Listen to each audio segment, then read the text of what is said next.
मध्यकालीन भारत। भारत पर अरबों का आक्रमण। मोहम्मद बिन कासिम के नेतृत्व में अरबों ने भारत पर पहला सफल आक्रमण किया। अरबों ने सिंध पर 712 ईस्वी में विजय पाई थी। अरब आक्रमण के समय सिंध पर दाहिर का शासन था। भारत पर अरबवासियों के आक्रमण का मुख्य उद्देश्य धन दौलत लूटना तथा इस्लाम धर्म का प्रचार प्रसार करना मुख्य उद्देश्य था।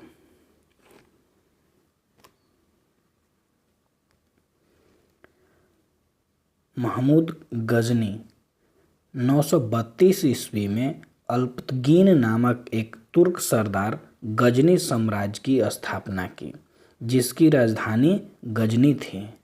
अल्पतगीन की मृत्यु के पश्चात कुछ समय तक गजनी पर पिरितगीन ने शासन किया।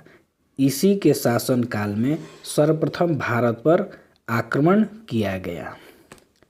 प्रथम तुर्क आक्रमण के समय पंजाब में शाही वंश का शासक जयपाल शासन कर रहा था।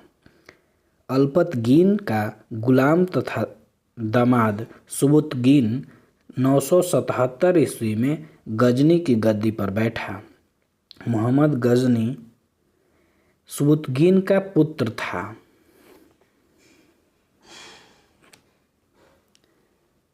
मोहम्मद गजनी सुबुतगीन का पुत्र था, जिसका जन्म 1 नवंबर 971 ईस्वी को हुआ था। इसके पिता के काल में महमूद गजनी खुरासान का शासक था। महमूद गजनी 27 वर्ष की अवस्था में 998 ईस्वी में गद्दी पर बैठा। बगदाद का खलीफा अल खादिर बिल्लाह ने महमूद गजनी के पद को मान्यता प्रदान करते हुए उसे यमीन उल दौला तथा यमीन उल मिल्लाह की उपाधि दी।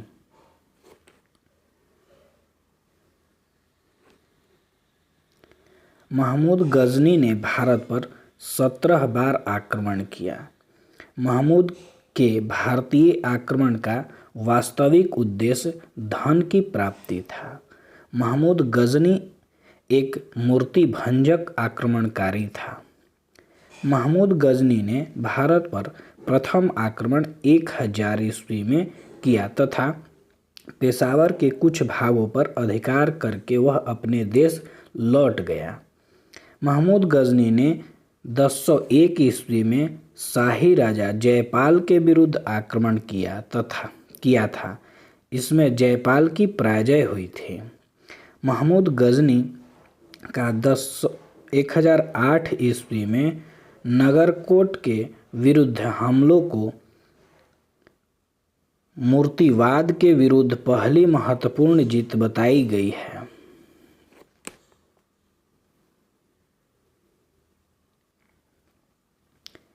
महमूद गजनी ने थानेश्वर के चक्रस्वामी की कांस्य की निर्मित आदमकाल प्रतिमा को गजनी भेजकर रंगभूमि में रखवाया।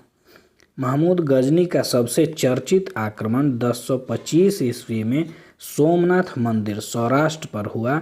इस मंदिर की लूट में उसे करीब 20 लाख दिनार की संपत्ति हाथ लगी। सोमनाथ की रक्षा में सहायता करने के कारण अहिल्यावाड़ा के शासक पर महमूद ने आक्रमण किया। सोमनाथ मंदिर लूट कर ले जाने के क्रम में महमूद पर जाटों ने आक्रमण कर दिया था और कुछ संपत्ति लूट ली थी।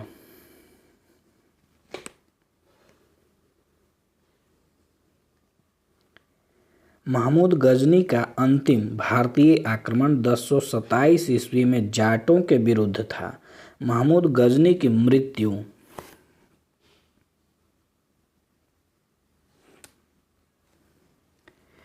महमूद गजनी की मृत्यु 1030 ईस्वी में हो गई। सुल्तान की उपाधि धारण करने वाला प्रथम शासक महमूद गजनी था। महमूद के सेना में सेवंदराय एवं तिलक जैसे हिंदू उच्च पदों पर आसीन थे। अल-बरूनी, फिरदौसी, उत्तबी तथा फारूकी महमूद गजनी के दरबार में रहते थे।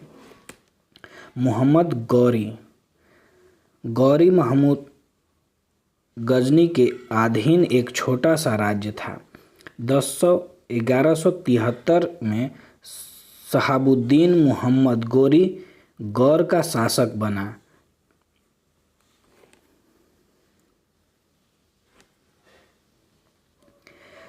इसने भारत पर पहला आक्रमण 1175 ईस्वी में मुल्तान के विरुद्ध किया था।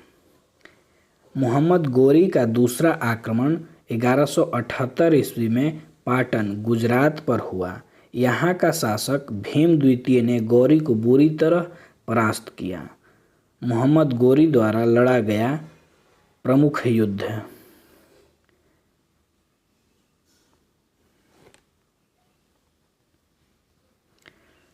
तराइन का प्रथम युद्ध 1191 में गौरी व पृथ्वीराज चौहान विजय। पृथ्वीराज चौहान। तराइन का द्वितीय युद्ध 1192 गौरी व पृथ्वीराज चौहान गौरी विजय। चंदावर का युद्ध 1194 ईस्वी गौरी एवं जयचंद जिसमें गौरी विजय हुआ। तराइन के प्रथम युद्ध में पृथ्वीराज चौहान का सेनापति स्कंद था। मोहम्मद गौरी भारत के विजित प्रदेशों पर शासन का भार अपने गुलाम सेनापति को सौंपते हुए गजनी लौट गया। मोहम्मद गौरी की हत्या 15 मार्च 1206 ईस्वी को कर दी गई थी।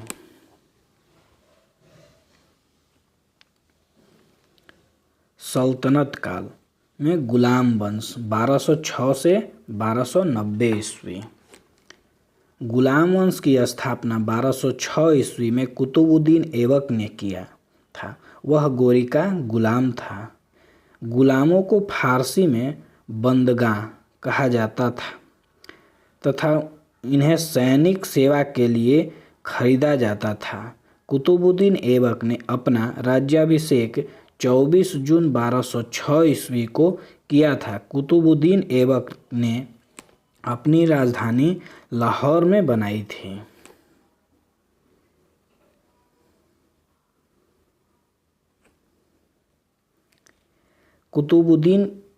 कुतुब मीनार की नींव कुतुबुद्दीन ऐबक ने डाली थी। कुतुबुद्दीन के समय में कुतुब मीनार की केवल पहली मंजिल बन सकी। इल्तुतमिश ने 225 फीट ऊंची 4 मंजिल का बनाया। फिरोज शाह तुगलक के समय बिजली गिरने के कारण इसकी चौथी मंजिल नष्ट हो गई, जिसके कारण फिरोज ने इसमें 2 छोटे मंजिल बनवा दिया, जिससे इसमें 5वें मंजिल हो गई और ऊंचाई 9 फीट बढ़कर 234 फीट हो गई।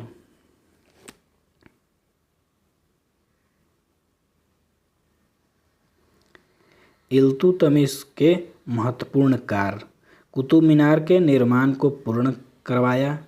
सबसे पहले शुद्ध अरबी सिक्के जारी किए, चांदी का टंका एवं तांबे का जीतल। इक्ता प्रणाली चलाई। 40 मुगल सरदारों का संगठन बनाया जो तुर्कान-ए-चहलगानी के नाम से जाना जाता था। सर्वप्रथम दिल्ली के अमीरों का दमन किया। दिल्ली का कुव्वत-उल-इस्लाम मस्जिद एवं अजमेर का 2.5 दिन का झोपड़ा नामक मस्जिद का निर्माण ऐबक ने कराया था। कुतुबुद्दीन ऐबक को लाख बख्श, लाखों का दमन करने वाला भी कहा जाता है। प्राचीन नालंदा विश्वविद्यालय को ध्वस्त करने वाला ऐबक का सहायक सेनानायक बख्तियार खिलजी था।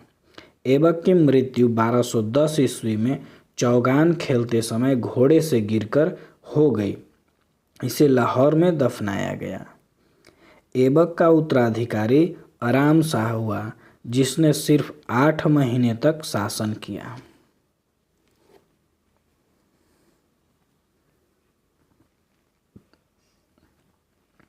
आराम शाह की हत्या करके इल्तुतमिश 1211 ईस्वी में दिल्ली की गद्दी पर बैठा।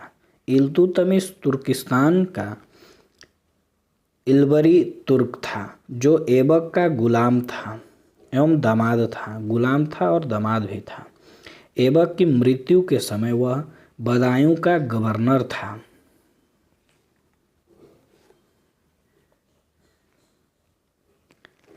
इल्तुतमिश लाहौर से राजधानी को स्थानांतरित करके दिल्ली लाया। इसने हौज ए सुल्तानी का निर्माण देहली ए कुन्हा के निकट कराया था।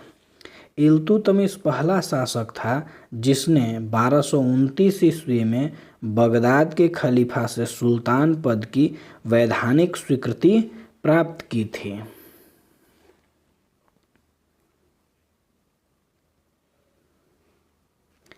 इल्तुतमिश की मृत्यु अप्रैल 1236 ईस्वी में हो गई। चंगेज खां से बचने के लिए ख्वारिज़्म के सम्राट जलालुद्दीन को इल्तुतमिश ने अपने यहाँ शरण नहीं दी थी।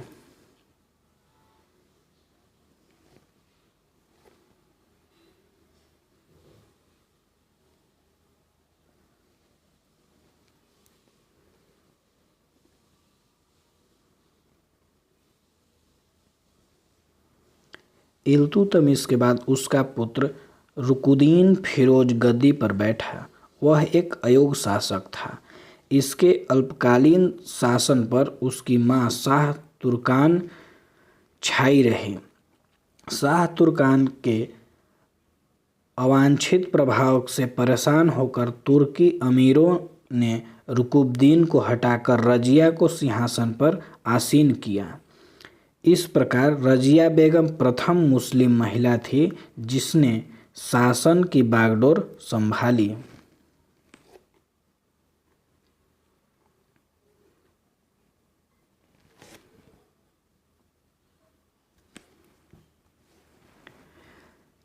मंगोल चीन के उत्तर में गोबी के रेगिस्तान में निवासी थे। वह एक घूमने फिरने वाली अर्ध सभ्य जाति थी तथा उसका मुख्य पेशा घोड़ों और अन्य पशुओं का पालन करना था।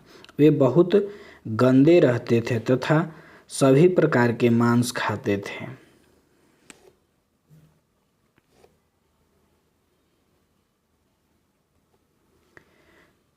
उनमें स्त्री विषय नैतिकता का सर्वथा अभाव था। यद्यपि माँ का सम्मान करते थे। वे विभिन्न कबीलों में बटे थे।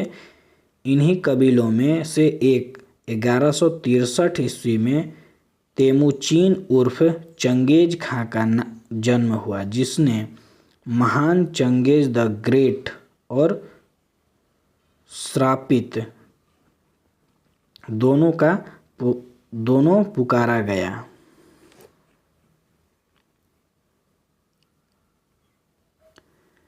इसका पिता येगुसाई बहादुर था।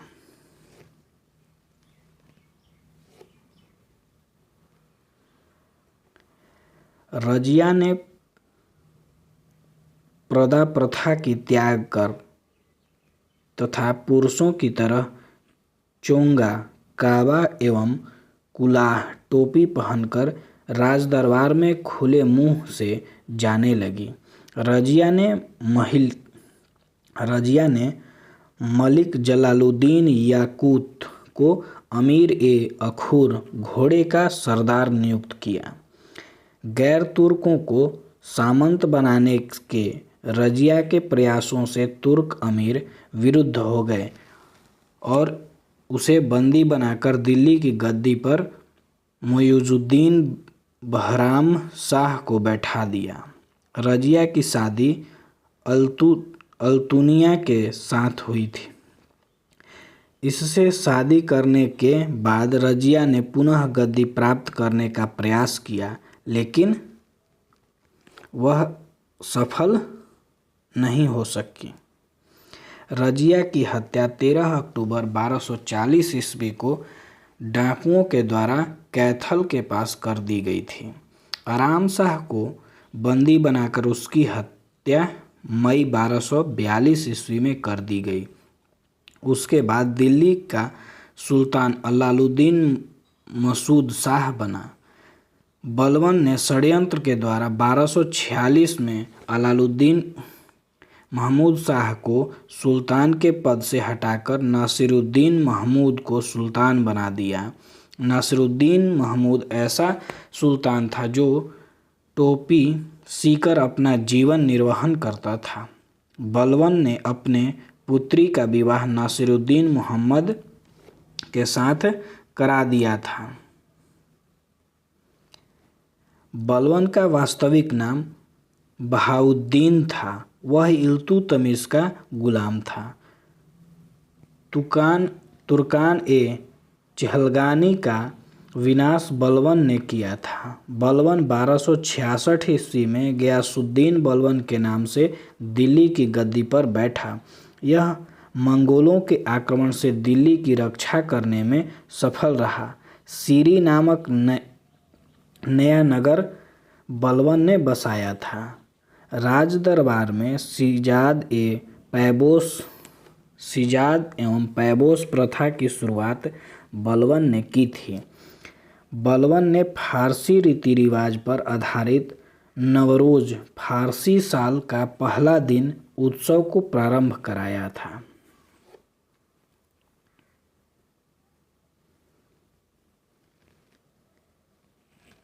अपने विरोधियों के प्रति बलबन ने कठोर लौह एवं रक्त की नीति का पालन किया। नासिरुद्दीन महमूद ने बलबन को उलुग खां की उपाधि प्रदान की। बलबन आखेट अभियान के बहाने अपनी सेना को लंबी दूरी तक कवायद कराकर दुरुस्त रखता था। बलबन के दरबार में फारसी के प्रसिद्ध कवि अमीर खुसरो एवं अमीर हसन रहते थे। गुलाम वंश का अंतिम शासक गयासुद्दीन कुर्रम था।